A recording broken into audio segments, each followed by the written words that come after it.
ഹൃദയം നിറഞ്ഞ കാഴ്ചകൾ ഒരുക്കി ഹിമാലയത്തിലൂടെ ഒരു വന്ദേ ഭാരത് യാത്ര. ഹിമാലയത്തിന്റെ മനോഹാരിത മുഴുവൻ ഹൃദയത്തിലേക്ക് ആവാഹിക്കാനായി ഇനി നമുക്ക് നടത്താം ഒരു വന്ദേ ഭാരത് യാത്ര. ആ ചരിത്ര നിമിഷത്തിനായി ഇനി കാത്തിരിപ്പില്ല. കാശ്മീർ താഴ്വരയിലെ മഞ്ഞുമേഘങ്ങളിലേക്ക് ചെനാബ് വഴി ഇനി തീവണ്ടിയുടെ ചൂളം വിളി കേൾക്കാം. ഇതിലൂടെ 2 പ്രത്യേക വന്ദേ ഭാരതുകൾ ആഴ്ചയിൽ 6 ദിവസം 4 സർവീസ് വീതമാണ് നടത്തുന്നത്. ജമ്മുതാവിയിൽ നിന്ന് കയറിയാൽ 4.5 മണിക്കൂർ കൊണ്ട് ശ്രീനഗറിൽ ഇറങ്ങാം. കാശ്മീർ താഴ്വര ഇനി ഒറ്റയ്ക്കല്ലെന്ന് റെയിൽവേ കാണിച്ചു കൊടുക്കുന്ന ഈ റെയിൽ ശൃംഖല ഇനി കന്യാകുമാരിയെ തൊടും. കാശ്മീരിലേക്കുള്ള ഈ ട്രെയിൻ യാത്ര വെറും ഒരു യാത്രയല്ല.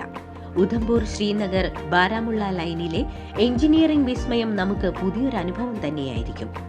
കാലാവസ്ഥയുടെയും ഭൂപ്രകൃതിയുടെയും കടുത്ത വെല്ലുവിളികളെ അതിജീവിച്ച് പടുത്തുയർത്തിയ ചെനാബ് പാലവും അൻജി പാലവും എഞ്ചിനീയറിംഗിന്റെ വിസ്മയങ്ങളാണ് എന്ന് തീർത്തു പറയാനാകും. 359 മീറ്റർ ഉയരത്തിൽ നിന്ന് നോക്കിയാൽ ചെനാബ് നദി വെള്ളിനൂല് പോലെ ഒഴുകുന്നത് കാണാം. സമുദ്രനിരപ്പിൽ നിന്ന് 856 മീറ്റർ ഉയരത്തിലാണ് നമ്മളെന്ന് ഓർക്കണം. റിയാസി ജില്ലയിൽ ബക്കലിനും കൗരിക്കും ഇടയിലെ ചെനാബ് നദി കടക്കുമ്പോൾ കാശ്മീരിലേക്കുള്ള വഴിയാണ് ഇവിടെ തുറക്കുന്നത്. ഒരൊറ്റ തൂണിന്റെ ശക്തിയിൽ 96 കേബിളുകളിൽ നിൽക്കുന്ന വിസ്മയിപ്പിക്കുന്ന മറ്റൊരു നിർമ്മിതിയാണ് അൻജി പാലം. വൻമലകളുടെ ഇടയിലൂടെ ഒഴുകുന്ന പുഴയ്ക്ക് മീതെ കോരിത്തരിപ്പോടെ മാത്രം കാണാൻ കഴിയുന്ന റെയിൽപാത.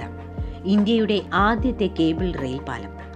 ഭൂപ്രകൃതിയോട് മല്ലിട്ട 8 വർഷത്തെ കഠിന പ്രവൃത്തിയുടെ പൂർത്തീകരണമായ ചെനാബ് പാലത്തിന് ഇതോടെ പുതിയൊരു മുഖം കൈവന്നിരിക്കുകയാണ്. ഹിമാലയത്തിലൂടെയുള്ള വന്ദേ ഭാരത് യാത്ര നിങ്ങൾക്കേവർക്കും പുതിയൊരു അനുഭവം സമ്മാനിക്കുമെന്നത് ഉറപ്പാണ്.